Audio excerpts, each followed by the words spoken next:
નમસ્કાર, સ્વાગત છે આપનું લોકમંચમાં. સંસદનું ચોમાસું સત્ર ચાલી રહ્યું છે અને ચોમાસું સત્રમાં ખાસ રાહ જોવાતી હતી બજેટની. મોદી સરકારના ત્રીજા કાર્યકાળનું પ્રથમ પૂર્ણકાલીન બજેટ રજૂ થયું. નાણામંત્રી નિર્મલા સીતારમણે 7મી વખત સંસદમાં બજેટ રજૂ કર્યું છે અને ઘણી બધી જાહેરાતો કરી છે અને મધ્યમ વર્ગ માટે પણ જાહેરાત કરી છે મહત્વની.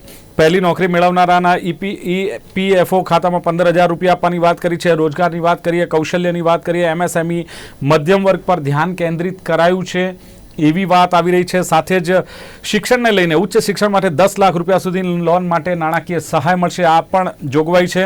મુદ્રા લોનની મર્યાદા 10 લાખ રૂપિયાથી વધારીને 20 લાખ રૂપિયા કરાઈ છે. સોના ચાંદીના આભૂષણો પર જે કસ્ટમ ડ્યુટી હતી એ ઘટાડીને 6% કરવામાં આવી છે. એટલે સોના ચાંદીના દાગીનાના જે ભાવ છે એ થોડા ડાઉન થશે એવી વાત છે. 5 વર્ષમાં 1 કરોડ યુવાનોને 500 ટોચની કંપનીઓમાં ઇન્ટર્નશીપની વાત કરવામાં આવી છે. ખેડૂતો માટે, કારણ કે કૃષિ ક્ષેત્ર માટે 1.52 લાખ કરોડ રૂપિયાની બજેટમાં જોગવાઈ છે અને કેન્સરની સારવાર સસ્તી તેમજ જટિલ સાધનો અને જે દવાઓ છે તેની પર કસ્ટમ ડ્યુટી ઘટાડવાની જોગવાઈ છે. બીજું, નાણાપ્રધાને કહ્યું કે આ બજેટમાં રોજગાર વધારવા પર ભાર મૂકવામાં આવ્યો છે અને સાથે એમ પણ કહ્યું કે ખેડૂત, મહિલા, યુવા પર અમારો ફોકસ રહ્યું છે અને એ જ પ્રમાણે બજેટ રજૂ કરવામાં આવ્યું છે. અને સાથે કહ્યું કે દેશમાં મોંઘવારીનો દર સતત ઘટી રહ્યો છે અને દરેક વર્ગને સ્પર્શતા બજેટ પર સૌની જ્યારે નજર હતી ત્યારે લોકમંચ કાર્યક્રમમાં એક પ્રયાસ કરીશું કે આ બજેટને લઈને ચર્ચા એટલા માટે કે જે કોઈ ઉદ્યોગ ધંધા સાથે સંકળાયેલા છે, જે લોકો કોઈ ઇકોનોમી સાથે સંકળાયેલા છે, ખેડૂતો છે, જે નોકરિયાત વર્ગ છે, આ બધાને એમ છે કે અમારા માટે બજેટમાં કંઈનું કંઈ છે, પણ સામાન્ય વ્યક્તિ આ બજેટને કેવી રીતે સમજે? કારણ કે સામાન્ય વ્યક્તિ એવું વિચારતો હોય છે કે આ તો બજેટ સરકારનું છે, દેશનું છે, એમાં અમારે શું લેવા દેવા અથવા અમને શું મળે છે આમાંથી. આ એક માનસિકતા છે સામાન્ય લોકો, સામાન્ય પ્રજાની. અને એવું કહેવાય છે કે આ તો જે પૈસાવાળા છે એના માટે આ બધું હોય છે, બાકી અમારા માટે નથી. પણ એકચ્યુઅલ જે નાનામાં નાનો વર્ગ હોય છે એને પણ આ બજેટ અસર કરતું હોય છે. કઈ રીતે કરે છે આ સમગ્ર ચર્ચા, જે આવક જાવકના હિસાબો જે આપણે સામાન્ય રીતે રાખતા હોઈએ છીએ કે રોજની આટલી આવક થઈ તો આટલો ઘર ખર્ચ થયો, એક બજેટ કોઈ પણ ઘરની સ્ત્રી પણ રાખતી હોય છે, પોતાનું એક બજેટ હોય છે. એ પ્રમાણે આ દેશનું બજેટ છે. ચર્ચા કરીશું અને પેનલમાં મારી સાથે જે વિદ્વાનો જોડાયા છે એમાં સૌથી પહેલાં જેમણે પીએચડી કરેલું છે, સીએ છે, એલએલબી છે અને પ્રેસિડેન્ટ અમદાવાદ મેનેજમેન્ટ એસોસિએશનના છે એવા સાવન ગોડિયાવાલા મારી સાથે છે. સાવનજી, સ્વાગત છે આપનું લોકમંચ કાર્યક્રમમાં.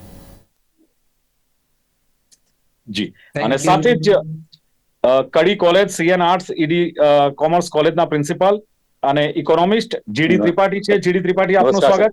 સાહેબ નમસ્કાર. સાહેબ નમસ્કાર. નમસ્કાર. સાથે જ ચિંતન પટેલ, જાણીતા સીએ. ચિંતનજી, આપનું સ્વાગત છે. Thank you. કોંગ્રેસના પ્રવક્તા મુકેશ પંચાલ બજેટ અંગે વાત કરશે. મુકેશજી, આપનું સ્વાગત. અને સાથે જ પ્રોફેશનથી સીએ પણ તું ભારતીય જનતા પાર્ટીની વાત મૂકશે એવા ભાજપના નેતા કૌશલ કપાસી મારી સાથે છે. કૌશલજી, આપનું પણ સ્વાગત છે. યસ, ગોડિયાવાલાજી, સવાલ એ છે કે બજેટ એટલે રૂપિયાવાળાનું કામ, બજેટ એટલે જે ઉદ્યોગ ધંધા સાથે સંકળાયેલા છે એમના માટેનું, બજેટ એટલે નોકરિયાત વર્ગ માટેનું, બજેટ એટલે અર્થશાસ્ત્રીઓ માટેની આ વાત છે. સામાન્ય માણસને જો આ બજેટ જે રજૂ કર્યું છે નિર્મલા સીતારમણે 7મી વખત સંસદમાં બજેટ રજૂ કર્યું છે, દેશનો હિસાબ કિતાબ મેં જે ટાઇટલ આપ્યું છે એ પ્રમાણે કેવી રીતે સામાન્ય માણસને સમજાવશો કે આ બજેટમાં સામાન્ય માણસને પણ ક્યાંક અસર કરે છે, એને પણ ક્યાંક આર્થિક ફાયદો થતો હોય છે? સાવનજી. નમસ્તે મિત્રો. પહેલા તો આ બજેટમાં નિર્મલાબેન સીતારામને, આપણા ઓનરેબલ ફાઇનાન્સ મિનિસ્ટરે જે પ્રેઝન્ટ કર્યું, એમણે એવું કહ્યું કે 4 મેજર કાસ્ટ છે. એટલે જે સામાન્ય માણસની આપણે વાત કરી, એટલે સામાન્ય એમણે કહ્યું કે 4 મેજર કાસ્ટને એડ્રેસ કરવાની છે. અને એ કાસ્ટમાં એમણે લખ્યું કે ગરીબ, મહિલાઓ, યુવા અને આપણા અન્નદાતા એટલે ફાર્મર્સ, આ લોકોને માટે આપણે એડ્રેસ કરવું બહુ જરૂરી છે. એટલે બજેટનું બેકગ્રાઉન્ડ એમને જ્યારે સ્થાપિત કર્યું ત્યારે એમણે વધારે સામાન્ય માણસ અને થોડું ડાયવર્સિટી પર એમ્ફેસાઇઝ કર્યું. એ પછી એમણે 9 પ્રાયોરિટીઝ આપી અને એ 9 પ્રાયોરિટીઝ જે રૂટીનમાં તમે જે ઘણી ચર્ચા કરી, ઇન્ટ્રોડક્શન કર્યું, એમાં એમણે આવરી લીધી. એની સાથે સાથે એમણે ઇનોવેશન ઉપર બહુ જ ઇમ્પોર્ટન્સ આપ્યું છે. અને આજે જોઈએ તો ઇનોવેશનનું ઇમ્પોર્ટન્સ છે. ઇનોવેશનની સાથે નેક્સ્ટ જેન રિફોર્મ્સ જે કહે છે, જેના માટે સસ્ટેનેબિલિટી છે, ઇકોનોમીને સસ્ટેન કરી શકે, જે સામાન્ય વર્ગ બી આગળ વધતો હોય, જે ગ્રોથ ઇકોનોમીની હોય. એટલે જે કન્સ્ટ્રક્ટ છે બજેટનું, એમાં જોઈએ તો એમણે લગભગ all cross section of the સોસાયટીને આવરી લીધા છે. ઇમ્પોર્ટન્ટ એ છે કે એક બાજુ આપણું ડેમોગ્રાફી છે, ઇન્ડિયાનું ડેમોગ્રાફી છે, એટલું યંગ યુવા છે, આવતા 10-15 વર્ષ સુધી આપણી પાસે સારામાં સારો વર્કફોર્સ થવાનો છે. અને એ બધા યંગસ્ટર્સ આજે ભણવા માટે જવાના છે. સ્કિલિંગ રિસ્કિલિંગની વાત છે. એમણે એટલી એમ્ફેસાઇઝ સાથે કરીને સૌથી સરસ કામ કર્યું છે. સામાન્ય વર્ગ કે 500 કંપનીઓમાં આવતા 5 વર્ષમાં 1 કરોડ જણને ઇન્ટર્નશીપ, 500 ટોપ કંપનીઝમાં 1 કરોડ જણને ઇન્ટર્નશીપ કરાવવાની વાત છે. આજે જે સ્કિલિંગની વાતો આપણે ઘણા વર્ષોથી કરીએ છીએ કે ઇન્ડિયાનું સ્કિલિંગ ખાલી 5 ને 6% છે ને લંડનનું ને જર્મનીનું સ્કિલિંગ 70 ને 80% છે in terms of skilled labour. જ્યારે આ જે ખરેખર 500 ટોપની કંપનીમાં જો આપણે સામાન્ય વર્ગના લોકો ભણતા સ્ટુડન્ટ્સને ઇન્ટર્નશીપ કરવા મળે તો સર્ટનલી 5 વર્ષમાં આઉટલુક બદલાઈ શકે. The quality of the economy in terms of production, services, manufacturing જ્યાં હોય એમાં ઘણો ફાયદો થઈ શકે. બીજું એમ્ફેસાઇઝ ડિજિટલાઇઝેશન અને agri research, agri natural farming અને digitalization of the rural economy. આજે રૂરલ ઇકોનોમીમાં ફાર્મર્સને ક્રોપનો સર્વે કરવાનો હોય તો આજે ડિજિટલ જે સર્વે થાય અને જે લેન્ડ રિફોર્મ્સમાં લેન્ડના બધા ડોક્યુમેન્ટેશન ડિજિટલ થાય, એનાથી એ ફાર્મર છે લાસ્ટ માઇલ સુધીના વ્યક્તિને આવરી લેવાની આમાં વાત કરી છે. તમે કહ્યું એટલે હું ફરી વાર રિપીટ નહીં કરું, પણ MSME ને ખરેખર બહુ જરૂરી આ મુદ્રા લોન જે નોન કોર્પોરેટ હોય MSME માં, એટલે માઇક્રો જે હોય ત્યાં સુધી એ લોકોએ 10 ની 20 લાખ કરી, ક્રેડિટ ગેરંટી સ્કીમ કરી, અને MSME ની સાથે સાથે એમણે 3 લાખ કરોડ રૂપિયા વિમેન સ્કીમને આપ્યા. ઓકે સાહેબ, MSME ની વાત કરો છો તો MSME ને જે પ્રમાણે ફાઇનાન્શિયલ જે ક્રાઇસિસ થઈ રહી છે અથવા MSME ને જે જરૂરિયાતો છે, શું આ બજેટથી પૂરી થઈ રહી છે? હા, MSME માટે જે આ મુદ્દા એમાં સ્પેશિયલી જે ક્રેડિટ સ્કીમ છે, આજે MSME ને કોલેટરલ ફ્રી ક્રેડિટ આપવી એ બહુ જરૂરી વસ્તુ હતી અને જે આજના બજેટમાં આવરી લીધી છે. અને MSME ને દરેક રીતે એ લોકો જે MSME ડિપાર્ટમેન્ટ આપણી મિનિસ્ટ્રી છે, એ મિનિસ્ટ્રીને બી ખાસી બધી સત્તા આપી છે. ને મિનિસ્ટ્રી ગયા વખતે તેમણે મિનિસ્ટ્રીના 2 વર્ષ પહેલા એ લોકો લાગે કે MSME ની આઉટસ્ટેન્ડિંગ અમુકથી વધારે દિવસો ના હોવી જોઈએ. હવે એનાથી બી MSME ને, એટલે હું માનું છું કે ગવર્મેન્ટનો ફોકસ છે, કારણ કે 70% વધારે તો MSME છે આ દેશમાં, અને દુનિયાભરમાં બી MSME ને કોઈ ઓવરલુક કરી શકે એમ નથી. એટલે MSME પર એમ્ફેસાઇઝ કરવું બહુ જ ઓવરડ્યુ હતું, જરૂરી હતું, અને it is very nice to C કે MSME ને આટલું એમ્ફેસિસ આપ્યું છે આ બજેટમાં. ચલો બિલકુલ, એટલે આપ કહી રહ્યા છો એ પ્રમાણે ટેક્સ ની વાતો કરું છું. there are 2 more chartered accountants, એટલે હું ટેક્સ નથી લેતો મારા ઇન્ટ્રોડક્શનમાં, કારણ કે 5 હું જણા આવું છું, બીજાએ વાત કરવાની ફરીવાર છે. આપની પાસે આવું છું. અને જીડી ત્રિપાઠી મારી સાથે છે, ઇકોનોમિસ્ટ. એટલે જીડી ત્રિપાઠી, આ બજેટ જે રજૂ થયું છે એને એઝ એ ઇકોનોમિસ્ટ આપ કેવી રીતે જોઈ રહ્યા છો? શું કહેશો બજેટ વિશે? દેસાઈ સાહેબ નમસ્કાર, સર્વે પેનલના મિત્રોને અને દર્શક મિત્રોને બી નમસ્કાર. આ બજેટ વિશે જો એક જ વાક્યમાં તમે આપ મને કહો કહેવા માટે, તો હું આપને કહું કે આજે રાહુલ ગાંધીજીનો એક જે વાક્ય હતું સરસ, કે અમારો પોલનું જે અમારું વિઝન હતું આખું એ, અને જૂના અમારા જે બજેટ હતા એની કોપી છે આ. એટલે જયારે અપોઝિશન લીડર જયારે આવી વાત કરે તો સમજી જાઓ કે આ બજેટને ક્રિટિસાઇઝ કરવાના ચાન્સીસ બહુ ઓછા છે. લગભગ એક બેલેન્સ બજેટ જેને કહીએ આપણે, એક બેલેન્સ બજેટ, અને એમાં કોઈ પણ એરિયાને સરકારે બાકાત નથી રાખ્યું એમ, અને ખરેખર ખૂબ સિસ્ટમેટિક. અને કદાચ પહેલી વાર, હું તો જો અતિશયોક્તિ આપ ના માનો તો હું કહું કે જેટલા બજેટ મોદી સરકારના આ 1, 2 અને માં રજૂ થયા છે, એ બધા જ બજેટમાં સૌથી શ્રેષ્ઠ બજેટ જો કોઈ મને કહે તો હું આ કહી શકું કે આમ છે. અને દરેક ક્ષેત્રને આમાં સાહેબે અગાઉ કીધું એટલે હું બહુ નહીં, આ કોર સેક્ટરમાં ફોકસમાં 4 એરિયા હતા, એમાં ફાર્મર્સનો, મૂવર્સને, મહિલાઓ માટે અને યુવાઓ માટે. અને આમાં જે થીમ છે એનું આ બજેટની, એ એમ્પ્લોયમેન્ટ છે, સ્કિલિંગ છે, MSME છે અને મિડલ ક્લાસ ફેમિલીઝ છે. અત્યાર સુધીના બજેટમાં બનતું કેવું કે કોઈ ને કોઈ એક એરિયામાં સરકાર થોડુંક વધારે ત્રાણી જતી એમ, જ્યારે આ વખતે બેલેન્સ બજેટ છે. દરેક જગ્યા દરેક ક્ષેત્રને સરકારે ત્યારે હાલ, અને સૌથી વિશેષ છે એમાં કે જે યુવાઓ માટે 500 ટોપ ક્લાસની ઇન્ડસ્ટ્રીમાં દર વર્ષે 20 લાખ લોકોને જે ઇન્ટર્નશીપની વાત છે, જો ખરેખર એ ફલીભૂત થાય તો Indian economy would be one of the greatest economy in the world એમ. પછી ઇનોવેશન ક્ષેત્રમાં આપણે કહું કે પ્રાઇવેટ સેક્ટરને આ લોકોએ પ્રમોટ કર્યા છે, 1 લાખ કરોડ સુધીના ફંડ એમાં જનરેટ કર્યા છે. અને ઘણું બધું સાહેબ, આપણે જો થોડુંક ટાઈમ હું આપણે કહું એમાં કે એક બહુ સરસ સ્કીમ એવી છે કે પૂર્વોદય યોજના, કદાચ બજેટમાં બહુ વધારે જગ્યાએ મિત્રોને ધ્યાન નહીં ગયું હોય. પૂર્વોદય યોજનામાં એવું છે કે આખું નોર્થ ઇસ્ટ ને આખું લોકો કવર કર્યું છે, જેમાં બિહાર, ઝારખંડ, વેસ્ટ બેંગોલ, ઓડિશા, આંધ્રપ્રદેશ ને આખું લોકો આવરી લીધું છે.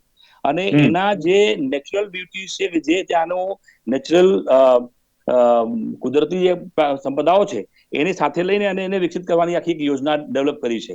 અને એમાં એક સૌથી પ્લસ પોઈન્ટ એ છે, કોઈ રાજ્ય એ વિપક્ષી સરકાર છે કે બીજેપી શાસિત રાજ્ય છે, એ ટાઈપનું કોઈ પણ માનસિકતા આ બજેટમાં મને ના દેખાય, જે મને ખૂબ ગમ્યું છે એમ. આજે આંધ્રમાં અને બિહારમાં તો દેખાય છે ને, આંધ્રમાં અને બિહારમાં જે પ્રમાણે લાણી કરી છે એમાં તો દેખાય છે કે સહયોગીને સાચવવાનો પ્રયાસ છે. અને એ સાહેબ ચોક્કસથી કરવું પડે, કેમ કે એ બી પોલિટિશિયન છે, એટલે બહુ સીધી વાત છે કે જ્યાં સરકાર ચલાવી છે ત્યાં કરવું પડે. પણ સાથે કર્યું છે, સ્વીકારો છો કે એ પણ કર્યું છે ત્રિપાઠી સાહેબ? અને સાહેબ કરવું જોઈએ, હું એમ માનું. ગુજરાત માટે શું કર્યું સાહેબ? ગુજરાતને એમાંથી ઘણા બધા લાભો છે, જે આખા દેશને લાભની વાત છે, એમાંથી ગુજરાત બાકાત નહીં રહે આ બધા લાભોમાં. અને જો સરકાર જો ઈચ્છશે તો આમાંથી પુષ્કળ લાભ ગુજરાતને બી મળી શકે એમ છે. અને એટલે સ્પેશિયલ કઈ ગુજરાતને મળ્યું નથી, જે મળવું જોઈએ ગુજરાતને એવું કોઈ સ્પેશિયલ મળ્યું નથી સાહેબ. પૂર્વોદય સિવાય જે પૂર્વોત્તર રાજ્યો છે એ સિવાય કોઈ પણ વિશેષ રાજ્ય માટે કોઈ વાત નથી એમાં. એટલે 2 રાજ્ય તો કયા આપને સાહેબ? એ તો ટેકાની સરકારોમાં અહીંયા ઉપયોગમાં આવી ગયા છે. એટલે આપણે તો ઓલરેડી 3 દાયકાથી ગુજરાત વાળા ભારતીય જનતા પાર્ટીને મત આપે છે, 3 દાયકાથી. અને બીજું બે અંદરખાને મળે છે સાહેબ, આપણને ઘણું બધું અંદરખાને મળે છે. એ હવે આમ જનરલ મંચમાં જયારે ચર્ચા કરીએ આપણે તો આજે સેમિકન્ડક્ટરની બધી ઇન્ડસ્ટ્રીઝ, હવે આ તો જાહેરમાં ચર્ચા કરીશું તો કદાચ રાજકીય આખું. ના, તમારો સોફ્ટ કોર્નર માનું છું કે સરકાર સાથે હોય. ના, પણ એટલે હું તમને ખાસ બજેટ સાથે શું આજે હું અને જ્યાં સરકાર સરકારનું છે, હા, અને જ્યાં સરકાર સાચી છે ત્યાં ચોક્કસથી સરકારને બી આપણે પીઠ થાબડવી પડે સાહેબ. અને જ્યાં સરકારનો ટીકા પાત્ર હોય ચોક્કસ એ કેવું પડે. આજે એટલે ફૂલ ગુલાબી ચોક્કસથી આજે ફૂલ ગુલાબી ઇન સેન્સ, ના, ફૂલ ગુલાબી નહીં, આ બહુ કોન્ક્રીટ બજેટ છે. આ you can not say it populist budget.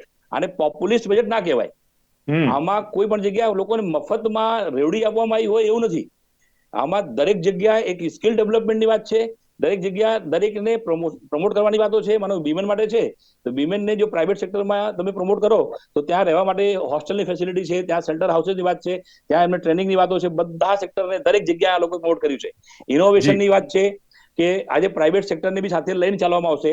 અને જો પ્રાઇવેટ સેક્ટર ઇનોવેશનમાં જોડાય તો 1 લાખ કરોડ સુધીનો ફંડોળ એના માટે ઉભો કર્યું છે. ચલો, સારું છે ત્રિપાઠી સાહેબ કે તમારા બજેટ અંગેના મંતવ્યથી થોડી જનતાને રાહત ચોક્કસ રહેશે કે આ પ્રકારનું છે, પણ હવે એનું ઇમ્પ્લિમેન્ટેશન પણ એટલું જરૂરી છે.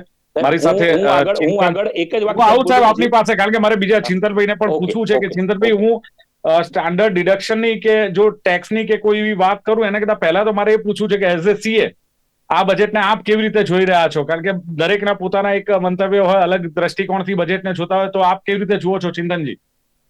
પહેલી વસ્તુ કરીએ કે આ બજેટની સ્પીચ એ 1 કલાક ને 25 મિનિટની બજેટની સ્પીચ હતી. એટલે જ્યારે અમારા પોઈન્ટ ઓફ વ્યૂ જોઈએ ડાયરેક્ટ ટેક્સના પ્રપોઝલ તો બહુ ઓછા ટાઈમમાં એ પ્રપોઝલ પતી ગયા હતા. એટલે ઘણી વાર લાગે આટલી ઓછી સ્પીચમાં ઘણી બધી વસ્તુ કવર કરી છે.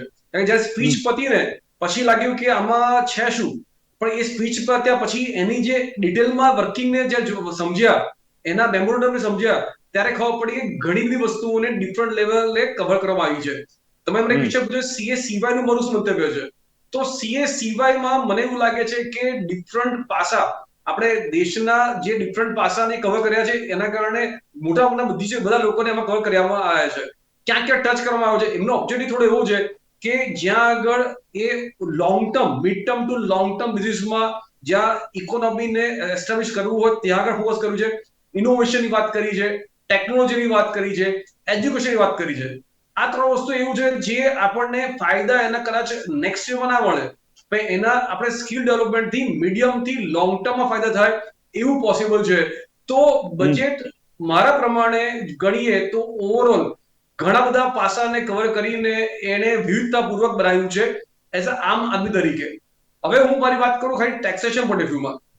ટેક્સેશનમાં ઘણા બધા ચેન્જીસ એ લોકો કર્યા છે, અને એ ચેન્જીસને જ્યારે મેં ગોથરૂ કર્યા ત્યારે મને લાગ્યું કે આમાં તો કદાચ એ આખો દિવસ એ ટેક્સેશનના ચેન્જીસને જો ઓછો પડે એવું છે, પણ છતાં પણ મેઇન બે વસ્તુ પર ફોકસ કરી છે. એક એ છે કેપિટલ ગેઇન પર અને બીજી છે ટીડીએસ ની ઉપર. આ બંને પ્રોવિઝન્સને ઘણી રીતે સિમ્પ્લિફાય કરવામાં આવ્યા છે. કેપિટલ ગેઇન એ સાદી ભાષામાં વાત કરીએ તો એનો અર્થ થયો કે આજે મેં કોઈ પણ શેર્સ કે અસેટ્સ બાય કરી હોય અને મેં સેલ કરી હોય તો મને જે પ્રોફિટ થયો એ કેપિટલ ગેઇન કહેવાય. તો એ પ્રોફિટની ઉપર ટેક્સેશનના ઘણા બધા બહુ જ ડિફિકલ્ટ પ્રોવિઝન હતા, જેમાં લોંગ ટર્મ હોય તો શું, શોર્ટ ટર્મ કોને કહેવાય, કયો પીરિયડ હોય, ટેક્સ રેટ લોંગ ટર્મમાં કેટલો, શોર્ટ ટર્મમાં કેટલો, લિસ્ટેડ હોય તો શું, અનલિસ્ટેડ શું. તો ઘણા બધા કોમ્પ્લિકેશન્સ હતા, અને છેવટે લાસ્ટ 10 વર્ષની અંદર દર વખતે બજેટમાં કેપિટલ ગેઇનના ટેક્સ રેટને ચેન્જ કરવામાં આવ્યા છે. આ ટેક્સ રેટના કારણે કેપિટલ ગેઇનનું સ્ટ્રક્ચર બહુ જ કોમ્પ્લેક્સ થઈ ગયું હતું, અને એ કોમ્પ્લેક્સ સ્ટ્રક્ચરને આ વખતે સિમ્પ્લિફાય કરવામાં આવ્યું છે. અને એક મહત્વની વસ્તુ આમાં એવું છે કે short term capital gain. Short term capital gain એટલે શું? એટલે એક વર્ષની અંદર મેં ઇક્વિટી શેર્સ ખરીદ્યા હોય કોઈ બી કંપનીના, લિસ્ટેડ કંપનીના, અને મેં શેર્સ વેચી નાખ્યા હોય તો એ short term capital gain tax કહેવાય. જે પહેલા 15% હતો એને વધારીને 20% કરવામાં આવ્યો છે. 15%નો શોર્ટ ટર્મ કેપિટલ ગેઇન 20% કરવામાં આવ્યો. જ્યારે આ ચેન્જ થયો ત્યારે મને થયું કે શેર માર્કેટ એક આગળ બૂસ્ટ થઈ જશે, અને શેર માર્કેટ ટેમ્પરરી ડાઉન થયું. એ ડાઉન થઈને ટેમ્પરરી શેર માર્કેટ ઉપર પણ આવ્યું. એ બતાવે છે કે ઓવરઓલ કોન્ફિડન્સ લેવલ લોકો વધારે છે. જ્યારે શેર માર્કેટમાં એ એકચ્યુઅલી ઇમ્પેક્ટ કરે છે કે 15%નો જે 20% થયો હોય, 5% ટેક્સ રેટ જ્યારે લિસ્ટેડ કંપનીના શેર્સમાં બાય સેલમાં વધી જતો હોય તો એના કારણે ઇમ્પેક્ટ મોટી પડવી જોઈએ. પણ એ છતાં પણ ડે એન્ડમાં આજે માર્કેટ ઘણું રિકવર થઈ ગયું છે. એ બતાવે છે કે ઓવરઓલ એક ઘણો ફાયદો છે.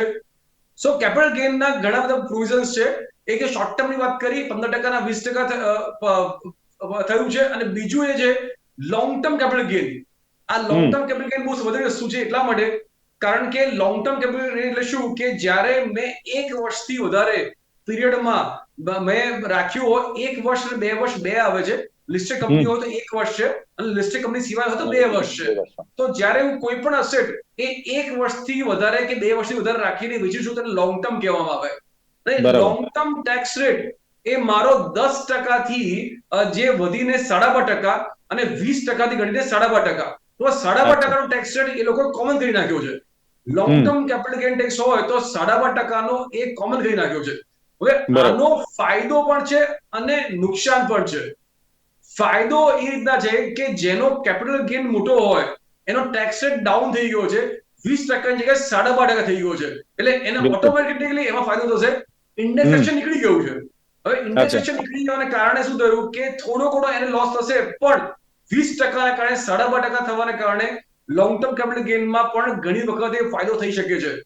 તો આમાં એક વસ્તુ એડિશન કરવા માંગુ છું કે બીજું એવું છે કે આજે પ્રોપર્ટી રિયલ એસ્ટેટની અંદર જનરલી કેવું છે કે કેશનું પ્રમાણ વધારે હોય છે. તો એક ઓપોર્ચ્યુનિટી આમાં એવી છે કે જે લોકો જમીન હોય અને જમીનની અંદર એમને કેશનું પ્રમાણ વધારે હોય, આજે એવું છે કે જો એ લોકો વ્હાઇટનું વધારે કરશે તો એના કારણે એમની મૂડી એ વ્હાઇટની મૂડી 12.5% ટેક્સમાં થઈ જશે. તો 20% થી 12.5% ટેક્સના કારણે મને એવું લાગે છે કે ફ્યુચરમાં ઘણા બધા લોકો એવું ટ્રાય કરશે કે એમની અસેટ, એમની વેલ્યુ એ ઓન પેપર વધે અને એ લોકો ટેક્સ વધારે પે કરે. કારણ કે હવે એવું જ ગણાય છે કે જે દેખાય છે બેંકમાં એ પૈસા છે, બાકી કેશના ખાલી ખર્ચા છે. સો આ ઇકોનોમી એ ટેક્સ રેટના કારણે ફરક પડશે એવું લાગે છે. બીજા ઘણા બધી વસ્તુઓ છે, પણ આઈ થિંક કેપિટલ ગેઇન એ બહુ મોટી વસ્તુ છે જેના પર આપણે ફોકસ કરવાની જરૂર છે. ચલો બિલકુલ, અને એ વાત આખી આપે સમજાવી. કૌશલ કપાસી, ભારતીય જનતા પાર્ટીની સરકારને ત્રીજું સરકારનું આ બજેટ છે. નો ડાઉટ બધા પાસા જોવામાં આવે છે, પણ તમે એક રાજકીય રીતે કહું તો કોંગ્રેસે એમ કહ્યું છે કે આ તો કોપી પેસ્ટ બજેટ છે. આ જાહેરાતો ઓલરેડી કોંગ્રેસે પોતાના ચૂંટણી ઢંઢેરામાં કરી જ હતી. તમે માત્ર નકલો કરી છે આ બજેટમાં. કૌશલભાઈ. હું તમને સૌને આ ચેનલના માધ્યમથી જણાવવા માંગુ છું કે આ બજેટ એ મોદી 3.0 નું અત્યાર સુધીનું સર્વશ્રેષ્ઠ બજેટ છે, જેમાં ત્રિપાઠી સાહેબે બહુ સાચું પોઈન્ટ આઉટ કર્યું છે કે આ બજેટ જે અત્યાર સુધીમાં મોદી સરકારે આપેલું બજેટ છે એમાંનું સૌથી શ્રેષ્ઠ બજેટ છે, કારણ કે એમણે જાતિવાદ અને નાતીવાદમાંથી દૂર રહીને 4 નવી કાસ્ટ જે આપણા સૌની સમક્ષ મૂકી છે, તેને ગરીબ ફાર્મર્સ એટલે ખેડૂતો, યુવા અને મહિલાઓ, આ 4 જે છેવાડાના માનવીઓ છે એમાં એમને 4 કાસ્ટ તરીકે એમણે ડિવાઈડ કર્યા છે, જે સૌથી મહત્વની બાબત છે. આ ઉપરાંત આપણે જોવા જઈએ તો આ સરકારે એમ્પ્લોયમેન્ટ લિંક સ્કીમ અને સ્કિલિંગ ઉપર ઘણો ભાર આપ્યો છે, અને જેથી કરીને અત્યારને આપણી જે યુવા ધન છે, જે ખરેખરમાં આપણી અસેટ કન્સિડર થઈ રહી છે અને કન્સિડર કરી શકાય છે, જેને અપલિફ્ટમેન્ટ માટે અને સ્કિલિંગ માટે આ સરકારે સૌથી બેસ્ટ પ્રયત્નો કરવાના આ બજેટમાં મૂક્યા છે. આ ઉપરાંત સરકારે એક બહુ સુંદર એક વિકાસ બી અને વિરાસત બીનો એક નવો નારો આપની સૌની સમક્ષ મૂક્યો છે, જેમાં આપણા સાથી મિત્રને હું એ પણ કહેવા માંગુ છું કે બિહાર, ઓડિશા, આંધ્રપ્રદેશ, ઝારખંડની સાથે સાથે વેસ્ટ બેંગાલ જેવા સ્ટેટને પણ એમાં કવર કરવામાં આવ્યો છે, જેથી આપણા દેશની આ વિરાસત એ અદ્ભુત એક અખંડ રહે અને એમાં બીજા કોઈ પોલિટિકલ પ્રશ્નો ઊભા ના થાય. આ ઉપરાંત આપણે સૌ જોઈ રહ્યા છે કે આનું સૌથી વધારે મહિલાઓ માટે 3 લાખ કરોડ કરતા પણ વધારે સ્કીમો અને બેનિફિટ આ બજેટમાં સમક્ષ મૂકવામાં આવ્યા છે. આ ઉપરાંત PMJUGA વાળી યોજનામાં 63,000 કરતા પણ વધારે ગામોને 5 કરોડ કરતા પણ વધારે વ્યક્તિઓને આ છેવાડાના માનવીઓ આપણે કહી શકીએ એમાં કવર કરવામાં આવે છે, જે આજ સુધી કોઈ પણ સરકારે આ બાબતે વિચાર્યું પણ નથી. આ ઉપરાંત એક બહુ મહત્વની વાત છે કે નોર્થ ઇસ્ટ રિજિયનમાં આ સરકારે 100 પોસ્ટ ઓફિસ, ઇન્ડિયન પોસ્ટ ઓફિસની બ્રાન્ચ ચાલુ કરવાની વાત કરી છે. આ આપણા માટે એક સૌથી એક ખરાબ વાત એ છે કે આપણે આઝાદ થયા ત્યારથી લઈને આ રિજિયનમાં પોસ્ટ ઓફિસ અત્યારે અવેલેબલ નથી, જેમાં અત્યારે આ સરકારે ત્યાં છેવાડાના એટલે કે નોર્થ ઇસ્ટના રિજિયનમાં પણ એ માનવીઓને લાભ, આપણા નાગરિકોને લાભ મળી શકે એની સુવિધા ઊભી કરવામાં આવી છે, જે સૌથી મહત્વની બાબત છે. સાથી મિત્રોએ જે પ્રમાણે કહ્યું કે મેન્યુફેક્ચરિંગ અને MSME ક્ષેત્રમાં ખરેખર આ સરકારે બહુ જ મહત્વના નિર્ણયો લીધા છે, જેમાં મુદ્રા લોન જે અત્યાર સુધી બધા માટે એકદમ આશીર્વાદરૂપ નીવડી જેવી 10 લાખ રૂપિયાની લોન ને 20 લાખ રૂપિયાની લોનના એડિશનમાં એડ કરવામાં આવી છે, જેથી કરીને તરુણ કેટેગરીના લોકો જે યુવા ધન છે અગેન એમને આ બેનિફિટ કવર થઈ શકે. આ ઉપરાંત પ્રધાનમંત્રી આવાસ યોજના અર્બન 2.0 જે સૌથી મહત્વની યોજના અને સૌથી અત્યાર સુધીની સક્સેસફુલ યોજના છે, એમાં પણ 1 કરોડ કરતા પણ વધારે અર્બન પુઅર લોકો અને મિડલ ક્લાસ લોકોને આ બેનિફિટ મળી શકે એમને પણ કવર કરવામાં આવ્યા છે.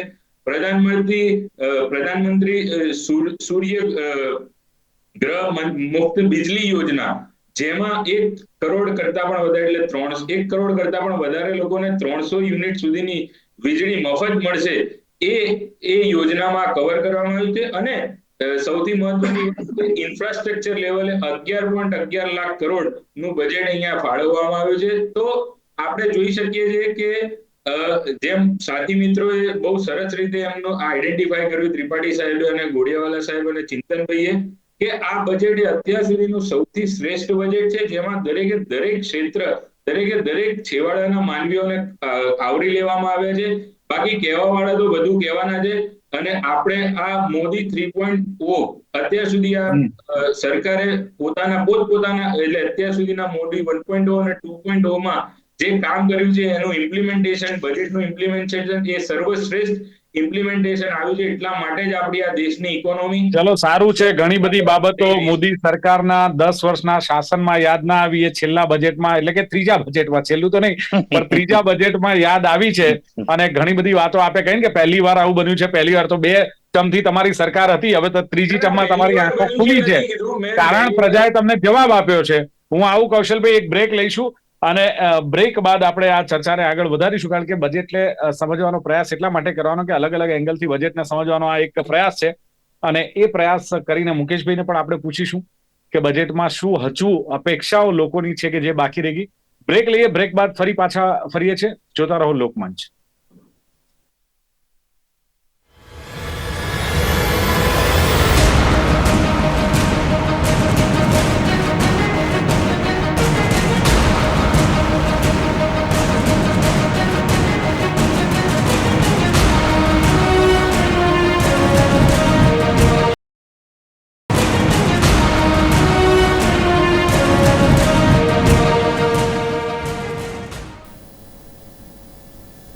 Welcome back. લોકમંચમાં ફરી એકવાર સ્વાગત છે. અને બજેટની જ્યારે ચર્ચા કરી રહ્યા છે ત્યારે દેશના દરેક વર્ગને સ્પર્શતા બજેટ પર સૌની નજર હતી. ને બજેટ જ્યારે હવે રજૂ થયું છે ત્યારે મારી સાથે સાવન ગોડિયાવાલા કે જેઓ પ્રેસિડેન્ટ છે અમદાવાદ મેનેજમેન્ટ એસોસિએશનના, જીડી ત્રિપાઠી ઇકોનોમિસ્ટ છે, ચિંતન પટેલ સીએ છે, મુકેશ પંચાલ કોંગ્રેસના પ્રવક્તા છે અને કૌશલ કપાસી ભારતીય જનતા પાર્ટીના નેતા અને સીએ છે. ચર્ચા કરી ત્યારબાદ હવે મુકેશભાઈ, સવાલ એ છે કે આપે સાંભળ્યું કે બજેટની વાત થઈ તો ઘણી બધી વાત આવીને જે કૌશલભાઈએ કહ્યું કે અત્યાર સુધીનું સર્વશ્રેષ્ઠ બજેટ છે અને બીજું યુવાધન માટે પણ બેસ્ટ પ્રયત્નો આમાં કરવામાં આવ્યા છે. મહિલાઓની વાત કરી, ખેડૂતોની વાત કરી. કોંગ્રેસ શું કહે છે આ બજેટને લઈને? શું એવું છે કે જે બાકી રહી ગયું છે, કદાચ લોકોએ ન કીધું હોય, ન સાંભળ્યું હોય? મુકેશભાઈ, એમાં એવું છે દિલીપભાઈ, કૌશલભાઈ બજેટ સારું કે ને એની સાથે મને સહેજ પણ વાંધો નથી, કારણ કે એમને કહેવું જ પડે, એ વાત આખી જુદી છે. પણ મને આજે એવું લાગ્યું કે આજે મારી આ 4થી 5મી ડિબેટ છે અને આખી ડિબેટમાં બધા જ આગેવાનો, નિષ્ણાતો બધા મળ્યા. પણ જે રીતે મેં આપણા પેનાલિસ્ટોને સાંભળ્યા ને મને એમ થયું મારે કઈ કહેવા જેવું જ નથી, ખાલી હાથ જ ઊંચો કરવાનો, બધું બરાબર. ના, વિપક્ષની ભૂમિકા ભજવો તમે. હા, હવે બીજી વાત કરું, સાંભળો. તમે રાહુલજીએ જે કોપી પેસ્ટ કહ્યું ને, એ કહ્યું હતું કે આ વસ્તુઓ બધી ચૂંટણી ઢંઢેરામાં કહી હતી, એ વસ્તુ ઘણી જગ્યાએ તમે રૂપાંતર કર્યું છે. એટલે ટૂંકમાં આ સરકારની કોઈ આવડતથી બજેટ આવ્યું એવું નથી, આવું કેવું છે. બરાબર. બીજી વાત એવી છે કે 2014માં જયારે સત્તાના સુકાન સંભાળ્યા ને આ મોદી સાહેબે, ત્યારે 54 લાખ કરોડ રૂપિયા દેવું હતું આ દેશ ઉપર. અને આજે 10 વર્ષના એમના પીરિયડ પછી 2 લાખ કરોડનું દેવું છે. એવી કોઈ આસમાની સુલતાની થઈ નથી. 70 વર્ષમાં 54 લાખ કરોડ અને 2 લાખ કરોડ આજે 10 વર્ષમાં થયું. બરાબર. અને એની સાથે સાથે તમે સમજો, ખેડૂતો હોય, મહિલા હોય, ઓબીસી હોય, એસસી એસટી હોય, લઘુમતી હોય કે પીછડા વર્ગ હોય કે કિસાન હોય, આ લોકોની જે સહાય છે એમાં તો દિન પ્રતિદિન ઘટાડો થતો જાય છે. એમાં તો ક્યાંય વધારો થયો હોય એવું તો આંદોલનો થાય જ નહીં જો વધારો થયો હોય. બીજી વાત એવી છે કે શિક્ષણ અને આરોગ્યમાં તમે જે બજેટ ફાળવો છે, જીડીપી નું કેટલા ટકા છે એવું કોઈ પેનલિસ્ટે કહ્યું નથી, કારણ કે બધાને મગજમાં છે પણ કોઈ કહ્યું નથી. તો આજે 0.2% ને 0.3% ફાળવવામાં આવ્યું છે. શિક્ષણ એટલે આ દેશની, આપણા ભારત દેશની રીઢની હડ્ડી કહેવાય, આરોગ્ય કહેવાય. એની ઉપર તમે ભાર આપવાના બદલે એની અંદર કટોતી કરી. તો તમારે શું પેલા જે 15-16 લાખ કરોડ રૂપિયા માફ કર્યા, શું એના માટે આ બજેટ છે? તમે એમ કહો છો એમએસએમઈ ને બધું આપી દીધું છે. આ જે લોનની વાત છે એ બહારથી અપાવવાની, બેંકમાંથી વાત છે. સરકારે શું કર્યું? સબસિડીના નામે માત્ર વાયદા અને વચનો આપ્યા છે, કોઈ સબસિડીની જાહેરાત નથી. એક્સપોર્ટ ઓરિએન્ટેડ કોઈ એવું જાહેરાત દેખાઈ નથી. એક બાજુ તમે એમ કહો કે ચીન પાસેથી વસ્તુ નહીં લેવાની, આવી જાહેરાત છેલ્લા 10 વર્ષથી થાય છે. અને પેલા દરવાજા ખુલ્લા ને ખાડે ડાચા, આ પરિસ્થિતિ ભારત દેશની અંદર આ મોદી સાહેબે કરી છે. તમે સમજો, હું વિશ્વકર્મા પુત્ર છું, પંચાલ છું. નાના કારખાનેદારોની હાલત આ જીએસટી પછી એટલી બગડી છે કે નાના ઉદ્યોગો સમાપ્ત થઈ ગયા છે. તમે આવો, હું બતાવું પ્રેક્ટિકલી, ટીવી ઉપર વાત કરવા ખાલી આવવાથી નહીં, પ્રેક્ટિકલી બતાવું કે કઈ રીતે લોકો ઓલા અને ઉબેર ચલાવતા થઈ ગયા, કારખાના બંધ કરીને. આ પરિસ્થિતિનું નિર્માણ જે જીએસટી ઇમ્પ્લિમેન્ટેશન કરવામાં આવ્યું એ વખતે થયું છે. પછી હવે એવું ના કહેતા કે ઓલા ને ઉબેરે એક રોજગારી ઉભી કરી છે ને, આવું કે કહેવા વાળાને કઈ વાંધો નહીં, કહી શકે. તમે એક વસ્તુ સમજો કે જે આ દેવું થયું તો ખરું 2 લાખ કરોડ, પણ સાથે સાથે તમે એવું પણ વિચારી શકો કે દેવાની સાથે તમે એમ કહો કે બુલેટ ટ્રેન લાયા, તમે એમ કહો કે રોડ રસ્તા કિલોમીટરો બહુ વધી ગયા, પણ સાથે સાથે તમે એમ કહો છો કે 80 કરોડ લોકોને મફત અનાજ આપીએ છીએ. તમે કયા વિકાસ પુરુષની વાત કરો છો? મને ખબર નથી પડતી. એમના પરેશ રાવલ તો એવું કહે છે નરેન્દ્ર મોદીના થૂકનું તિલક કરવું જોઈએ. અરે મને એમ થાય કયા બીજેપીના લોકોએ નરેન્દ્ર મોદીના થૂકનું તિલક કર્યું? આવી વાત કરવા વાળા આજે બજેટની વાત કરે છે. સાહેબ, આ Okay. બજેટ ફૂલ ગુલાબી નથી. ચલો, દિલીપભાઈ, આ okay. બજેટ નાના માણસો માટેનું નથી. આ માત્ર જીડીપી નો મોટા ભાગનો હિસ્સો ધનવાનોને જાય છે. ચલો, જે ઉદ્યોગપતિ રૂપિયાવાળો માટેનું માણસ છે. છે, હા, હે? ઓકે, આપે કહ્યું તે પ્રમાણે કે ઉદ્યોગપતિઓ માટેનું આ બજેટ છે, સામાન્ય માણસો માટે નથી. હું હા, એટલે સાવનજીને પણ ધનવાન જે જીડીપી નો અમુક હિસ્સો છે ને, એ ધનવાનોને જ જાય છે. મારું એવું કેવું છે. ઓકે, આપણે ઓકે, ઓકે. કાયમ જીડીપી ઉપર જ એક મિનિટ આપણે કાયમ જીડીપી ઉપર જ ધ્યાન આપીએ છીએ દિલીપભાઈ. આપણે હાજી. જે 4 ક્લાસ છે, અપર, લોઅર, મિડલ અને મિડલ લોઅર ની વચ્ચેનો, આ જે બરાબર. middle ની નીચેનો ક્લાસ છે ને, એના ઉપર ક્યારેય ધ્યાન નથી આપ્યું, જે 40% છે. અને એ ચલો. ખરેખર એના ઉપર જો ધ્યાન આપવામાં આવે ને, તો ખરેખર નવી નીતિ બહાર આવે અને સરકારને નવી દિશા પણ મળે. પણ ચલો, ક્યારે બિલકુલ જે પ્રમાણે આપ કહી રહ્યા છો મુકેશભાઈ, એ પ્રમાણે મારે જે વાત કરવી છે કે સાવનભાઈ, આ બજેટમાં એવું તો શું હજુ પણ ક્યાંક ખૂટે છે કે જેની ક્યાંક જરૂરિયાત હતી? નો ડાઉટ બધી રીતે આપણે વાત કરી, પ્લસ પોઈન્ટની પણ વાત કરી, પણ હજુ આ બજેટમાં આટલો સુધારો કરી શકાય હોત, આટલી જોગવાઈ કરી શકાય હોત, આટલા વર્ગને લાભ કરાવી શક્યા હોત? કઈ વસ્તુ એવી છે કે જેમાં આપ એવું માનો છો પર્સનલી કે આટલો ફેરફાર થવો જોઈએ? સાવનજી. દિલીપભાઈ, થેન્ક યુ. એક વસ્તુ જે મને વિચાર આવે છે કે દરેક જણાને એવું લાગ્યું, અને મને પણ એવું લાગ્યું કે ફિસ્કલ ડેફિસિટ ઘટીને 4.9% લાયા. આપણા જયારે બજેટ ઇન્ટરિમ બજેટ આપેલું વોટ ઓન અકાઉન્ટ, એ વખતે 5.1 ની પ્રોવિઝન પ્રપોઝલ હતી, અને હવે 4.9%. એટલે એવું લાગે કે સ્ટેડીલી ફિસ્કલ ડેફિસિટ. હું તમને જવાબ આપી રહ્યો છું કે કઈ જગ્યાએ મિસિંગ છે અથવા કમ્પેરિઝન ક્યાં કરવાની જરૂર છે. હવે કોવિડ પછી સર્ટનલી આખી દુનિયામાં ફિસ્કલ ડેફિસિટ વધી, કારણ કે બોરોઈંગ કરવું પડ્યું, કે બધી ઇકોનોમીને ટ્રેક પર લાવવાની હતી.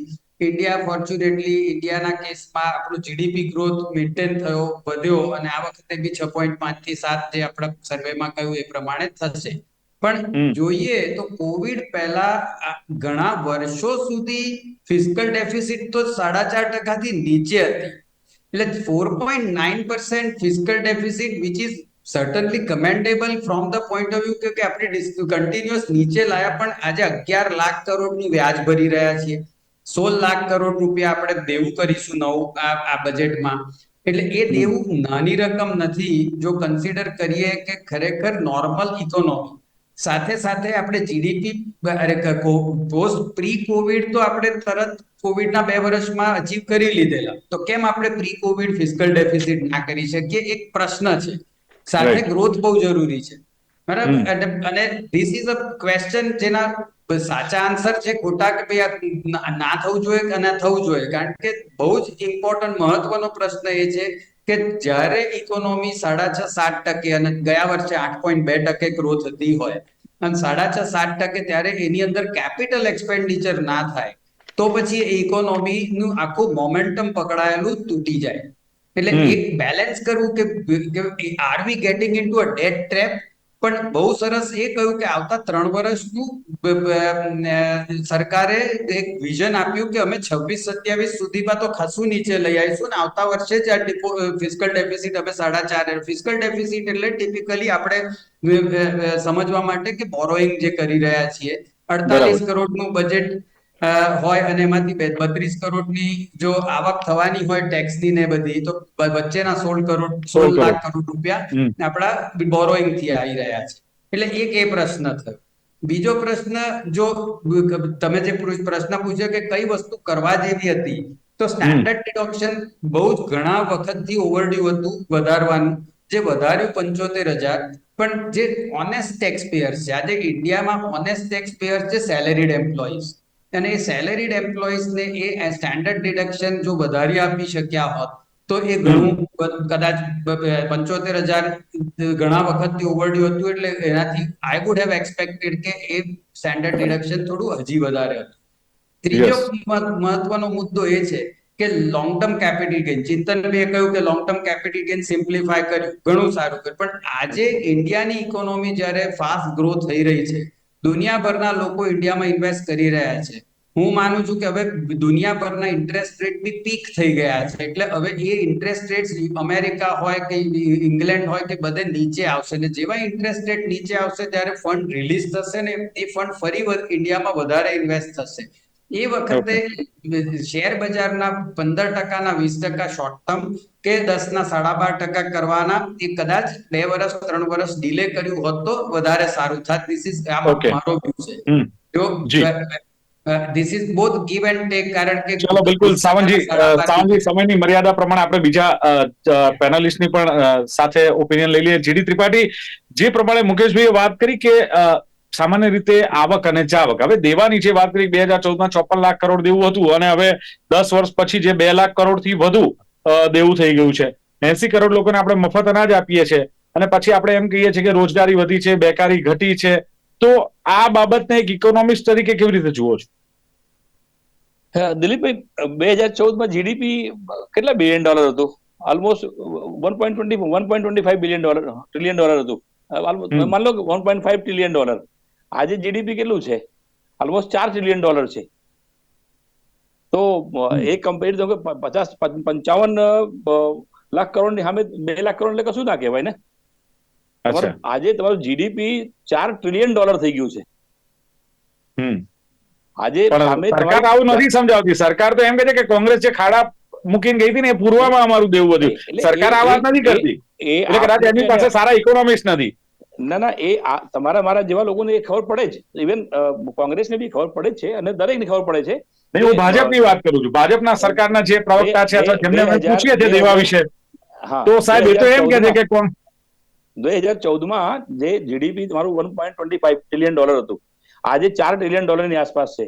તો તમે કમ્પેરેટિવ એનાલિસિસ કરો તો તમારું જે દેવું છે એ વધ્યું નથી, એ પ્રમાણમાં ગરીબી ઘટી છે આપણે વાત કરીએ છીએ. અને બીજી તરફ આપણે 80 કરોડ જે લોકોને મફત અનાજ આપીએ છીએ, તો એનો સવાલ પણ મુકેશભાઈએ કર્યો ને. એટલે એ ફર્ક જ્યાં એ વસ્તુ છે, અહીંયા જ્યાં રાજકીય એજન્ડા હોય ને, એમાં દરેક સરકારોને 5 વર્ષે ઇલેક્શનમાં ચૂંટણી વોટ લેવા જવાનું છે. એટલે હવે એના લોજિકલી તમે જો જસ્ટિફાઈ કરવા જાઓ તો ખરેખર એમાં કોઈ લોજિક છે જ નહીં. બરોબર, પણ એ અમુક વસ્તુઓ અમુક સ્કીમ એવી છે જે રાજકારણથી સંકળાયેલી હોય, એટલે એના સરકાર એટલે ઉઠા પણ ભણાવે છે. ઇન શોર્ટ ઉઠા પણ ભણાવવામાં આવે છે. હવે 80 કરોડ લોકોને અનાજ આપવામાં આવે છે, એમાંથી 60% લોકો એવા છે કે જે ખરેખર ગરીબ નથી. તમે ગામડામાં જાઓ તેવા લોકોને બી અનાજ મળે છે કે જે 10 વીઘા જમીન વાવે છે અને વર્ષે દાડે લાખ રૂપિયા અનાજ વેચે છે. તો પછી સરકારે તો આ વિચારવું જોઈએ ને સાહેબ. હા, 100%. એટલે હવે સરકારની ત્યાં સાહેબ હવે આવ્યું ને કે એનો એનાલિસિસ હવે સરકારે કરવાનું છે કે એના લાભો કોણ લઈ જાય છે. ખરેખર જે લોકો નીડી છે એમને મળે છે, બરોબર છે, પણ એવા લોકોને બી અનાજ મળે છે કે જે વર્ષે દાડે લાખ રૂપિયા અનાજ વેચે છે. ચલો, અને એવા લોકોને, અને એ એક મોટો વર્ગ છે. હવે હું આપને આજે આ બજેટ વિશે વાત કરું આપને કે હવે આ બજેટમાં જો તમારે ઉણપની વાત જોવી હોય અને ડ્રોબેક્સની વાત જોવી હોય તો એ વસ્તુ બી અહીંયા જોવાય. પણ હવે દરેક એક કોઈનના બંને પાસા હોય, એક સિક્કાના બંને બાજુ હોય છે. ખરા ડ્રોબેક દેખાય છે ત્રિપાઠી સાહેબ? ડ્રોબેક દેખાય છે? બટ ડ્રોબેક સાહેબ એક જ છે કે આજે તમે જે એમાં પૈસા આવશે ક્યાંથી અને જશે ક્યાંથી, પૈસા આવશે ક્યાંથી અને ના, ડ્રોબેક ચલો એ આવશે ને જશે બરાબર છે, પણ સમય ઓછો છે. ડ્રોબેક કયો લાગે છે આપને કે નથી લાગતો? હવે એમાં પૈસા આવશે ક્યાંથી? તો બોરોઈંગ થી 27% પૈસા આવશે. ઓછીના પૈસા લઈને દેવું કરીને, કે જ્યાંથી માનો કે એ ઇન્ટરનલ સોર્સેસથી કે એક્સટર્નલ સોર્સેસથી, બે જગ્યાથી બોરોઈંગ થાય, આંતરિક અથવા બાહ્ય. બરોબર, ઇન્ટરનલ અથવા એક્સટર્નલ, બે જગ્યાથી 27% ફંડ તમારે મેનેજ કરવાનું છે આ બજેટમાં. બંને બજેટમાં તમારે વ્યાજ ચૂકવવાનું છે. અને વ્યાજ પેટે જે આપણે ખર્ચો કરીએ છીએ અહીંયા, એ ઇન્ટરેસ્ટ પેટે આપણે 19% કુલ આવકના 19% ઓલરેડી આપણે ચૂકવીએ છીએ. જે પૈસા છે ને જે આવક આવે છે એમાંથી તો 19% જતા રહે છે વ્યાજ ચૂકવવામાં. તો હજુ 27% આપણે અહીંયા મેનેજ કરીશું.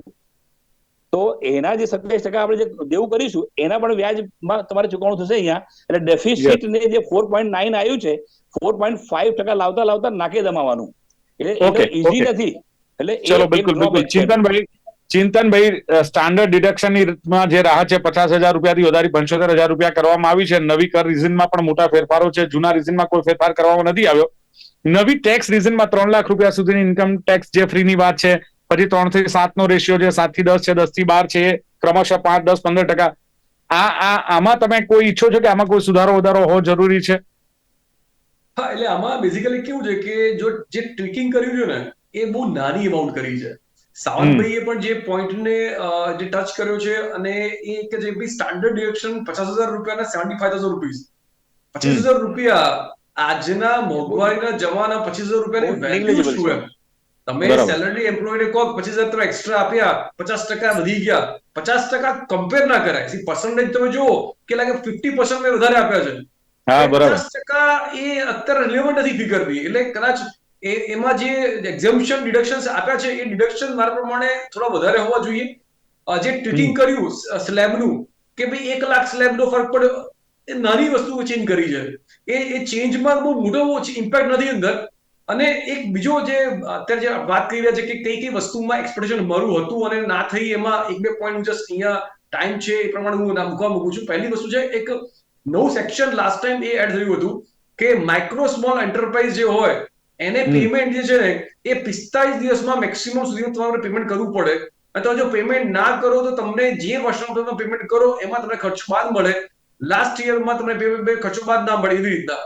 તો આ વખતે તમને ખબર છે કે છેલ્લા 3, 4, 5 મહિનાથી કન્ટિન્યુઅસલી એક રિપોઝિશન થઈ રહ્યું છે કે માઇક્રો સ્મોલ એન્ટરપ્રાઇઝનું કે તમે એમાં મીડિયમને નાખો, 45 થી 60 દિવસ કરો.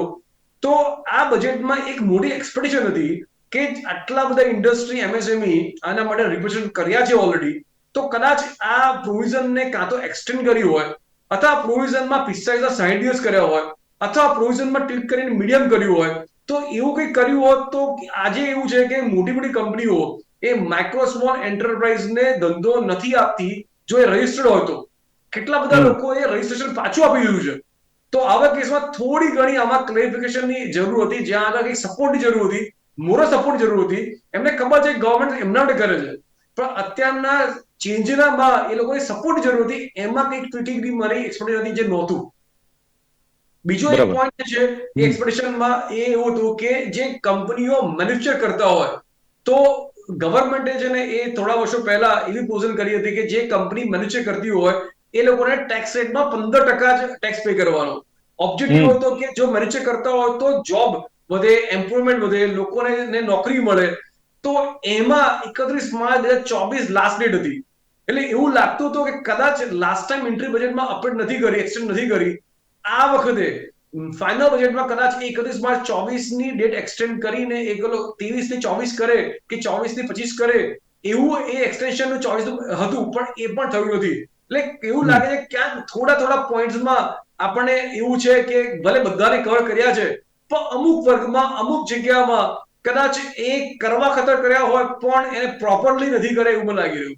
ઓકે, એક મુકેશભાઈ, આપણે વચ્ચે સાંભળ્યું કે અમુક વર્ગ જી હા સાહેબ, એક ત્રિપાઠી સાહેબ, વચ્ચે એક વાક્ય મને બોલવા દેજો કે શોર્ટમાં. સિંચાઈ અને પૂર નિયંત્રણ માટેનું એક ફંડ 11,500 કરોડ સરકારે ફાળવ્યા છે.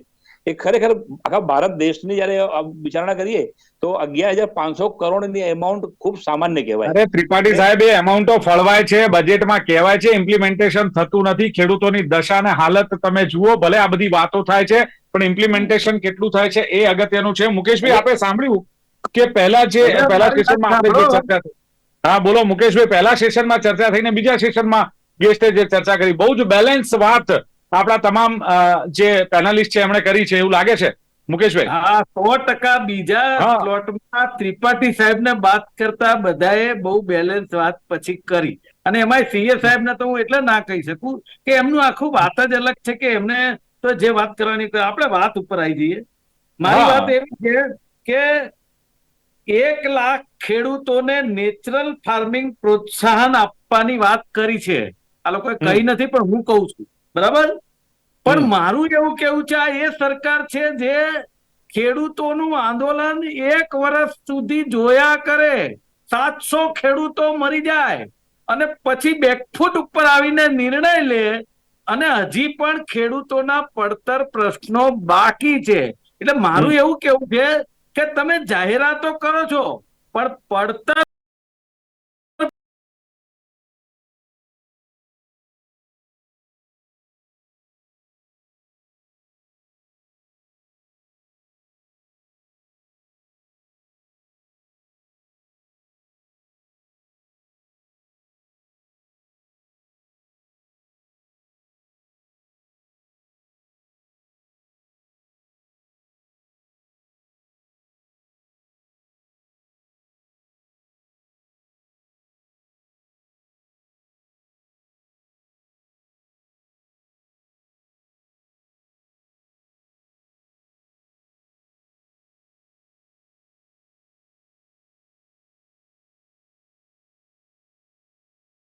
પ્રશ્નો ઉપર કોઈનું ધ્યાન નથી. બીજી વાત કે દેવું ઘટાડવા તરફ કોઈ આયોજન દેખાતું નથી. યુવાનોને વાર્ષિક 1 લાખ રૂપિયા આપવાની વાત કરી એટલે મહિને 8,000 રૂપિયા થયા. દૂધ અને શાક 2,000 આ બધા પેનલિસ્ટો બેઠા છે, ઘર ચલાવતા હું તો ચલાવું છું, બરાબર. એટલે એ યુવાનોને મસ્કરી કરવાની વાત કરી છે ને, એ પણ યુવાનો જોઈ રહ્યા છે. અને જે અસંગઠિત સેક્ટર કે જે લોકો માટે ખરીદ શક્તિ વધે એવું કરવું જોઈએ, એવું ક્યાંય દેખાતું નથી. અને જે સ્કિલ ડેવલપમેન્ટની વાત કરે છે ને સાહેબ, તો સ્કિલ ડેવલપમેન્ટ માટે જે ફીઓ ભરવાની થાય ને, જે અલગ અલગ બધા સેક્ટર હોય છે, એમાં એ ફી એટલી મોટી હોય છે દિલીપભાઈ કે તમે ને હું તો વિચારી ના શકીએ, ભાજપના આગેવાનો વિચારી શકે, આ સીએ સાહેબ જેવા લોકો વિચારી શકે, તમે ને હું વિચારી ના શકીએ એટલી મોટી ફી છે. ખ્યાલ આવ્યો? એટલે મારું કેવું છે કે શિક્ષણની અંદર બજેટ વધારે જવું જોઈએ અને એ એવી નીતિ લાવવી જોઈએ કે સમયની મર્યાદા છે, આપની જે વાત છે હું મૂકી દઉં, કૌશલભાઈ. એક મિનિટ દિલીપભાઈ, એવું કેવું છે કે અત્યારની પરિસ્થિતિ એવી છે કે રિક્ષાવાળાની દીકરી સીએ થવા તૈયાર છે, પણ અહીંયા માલેતુજાર લોકો જ સીએ થઈ શકે, રિક્ષાવાળાની દીકરી ખાલી CA નું શું કામ? ડોક્ટરને લઈ લો, CA તરીકે બેઠા છે. હા, ઓકે. શોર્ટમાં આનો પ્રત્યુત્તર કેવી રીતે આપશો? જે પ્રમાણે એમણે વાત કરી કે શિક્ષણના આરોગ્ય જીડીપીમાં સૌથી પહેલા ઝડપથી. સાહેબે જે પ્રમાણે કીધું કે રિક્ષાવાળાની દીકરી સીએ નથી થઈ કે થઈ છે. આપણે બહુ બધા લોકો કેટલા સમયથી છેલ્લા અઠવાડિયા 10 દિવસથી જોઈ રહ્યા છે, શાકવાળાનો દીકરો સીએ થઈ ગયો છે, રિક્ષાવાળાની દીકરી સીએ થઈ ગઈ. આ ઉપરાંત એમ તો એક ચા વાળા પ્રધાનમંત્રી થઈ ગયા છે. કૌશલજી, મારે તમારા માધ્યમના ચેનલથી એક સવાલ એ પૂછવો છે કે તમે બધાને એ પૂછ્યું કે આ બજેટમાં ખૂટે છે શું? તમે મુકેશભાઈ પૂછતા કે તમને આ બજેટમાં સારું શું લાગ્યું? અરે પહેલું સેશન આપણું એમાં ગયું, તમારું ધ્યાન નહીં હોય કૌશલભાઈ. કહી દીધું યાર. આ ઉપરાંત આપણે સારાની પણ ચર્ચા કરી શકીએ. કૌશલભાઈ, રાજકીય ચકમાં ઉતારો, રાજકીય ચકમાં ઉતારો ને સીએ ની રીતે વાત કરો હવે. તો તમને સારું શું લાગ્યું એ પણ કહી શકો છો. સારું કહેવા પછી મારી શું જરૂર છે? આ ઉપરાંત આપણે જે ટેક્સ પેયર ને જે બેનિફિટ આપવાની વાત કરવામાં આવી, જે સામાન્ય માણસને જે બેનિફિટ આપવાની વાત કરવામાં, જે ટેક્સ સ્લેબમાં જે સાહેબ એમાં વધારો કરી શક્યા હોત. 75,000 અને એનડીસીજી ની લિમિટ જે 1 લાખ થી 1,25,000 કરવામાં આવી છે, ત્યાં ક્યાંક ને ક્યાંક સામાન્ય માનવી જેની 10 લાખ સુધીની આવક છે. ચલો કૌશલભાઈ, બિલકુલ કૌશલભાઈ, હવે જનતા પર પણ થોડું છોડીએ, કારણ કે તમે તમારી રીતે વાત મુકતા હો છો. કૌશલભાઈ, 50,000 રૂપિયા સુધીનો ફાયદો ત્યાં. ઓકે, હવે એ પોઈન્ટ્સ તો બધા જોઈ લેશે અને પોતાના કમ્પ્યુટરમાં પણ જોઈ લેશે. મુકેશભાઈ આગળ એમણે એક્સપોર્ટની વાત કરી. એક્સપોર્ટ આપણા દેશનું એક્સપોર્ટ 10% દરે યર ઓન યર વધી રહ્યું છે. બીજી વાત કરવી કે આંકડા લોકો વાંચી લેશે, સમયની પ્લીઝ મર્યાદા છે, પણ જે પ્રમાણે ઓકે ચલો થોડું ઘણું ઓકે સમયની મર્યાદા છે, થોડું ઘણું આપણે મુકેશભાઈ સાંભળો, થોડું ઘણું આપણે જનતા પર પણ છોડવું જોઈએ, પણ જે પ્રમાણે વાત કરી છે પાંચે પેનલિસ્ટોએ એ પ્રમાણે બજેટને તમામ એંગલથી જોવાનો ક્યાંક પ્રયાસ કર્યો છે. હવે જનતાએ નક્કી કરવાનું છે કે આ બજેટ ફૂલ ગુલાબી છે, એમાં કંઈ ખૂટતું હતું કે શું છે. સમયની મર્યાદાને કારણે ચર્ચાનું સમાપન કરીએ છીએ. સાવન ગોડિયાવાલા, જીડી ત્રિપાઠી, ચિંતન પટેલ, મુકેશ પંચાલ અને કૌશલ કપાસી પાંચે ઉપસ્થિત રહ્યા. Thank you very much. તો દર્શક મિત્રો, લોકમંચ કાર્યક્રમમાં હતી આજની વાત, ખાસ કરીને બજેટની ચર્ચા. ફરી મળીશું એક નવા વિષય સાથે. આપ જોતા રહો ગુજરાત ન્યૂઝ. નમસ્કાર. અને સમાચારમાં આગળ વાત કરીએ તો જે પ્રમાણે વરસાદની વાત કરીએ તો વરસાદ એટલે કે કુદરતનો આશીર્વાદ છે, દરેક જીવનો આધાર છે, જેનું એક એક ટીપું ઘણું અમૂલ્ય હોય છે અને જેનું મહત્વ સમજીને રાજ્યની જે ભૂપેન્દ્રભાઈ પટેલની સરકાર છે, આ સરકારે જે એક નવી ક્રાંતિ ખાસ કરીને આણી છે અને એને જ લઈને જે આ એક એક ટીપું મૂલ્ય છે તેનું મહત્વ સમજાવવામાં આવ્યું છે અને જે પાણીનો સંચય છે એની અનેક યોજના અમલી બનાવી છે. સાથે દ્રઢ નિર્ધાર અને મક્કમ કાર્યપ્રણાલીને પગલે આજે આપણા ગૌરવવંતા ગુજરાતે જળ સમૃદ્ધિ ક્ષેત્રે એક નવી ક્રાંતિ પણ આણી છે. જળ એ જ જીવન, દરેક જીવની જરૂરિયાત, જેનો એકમાત્ર સોર્સ એટલે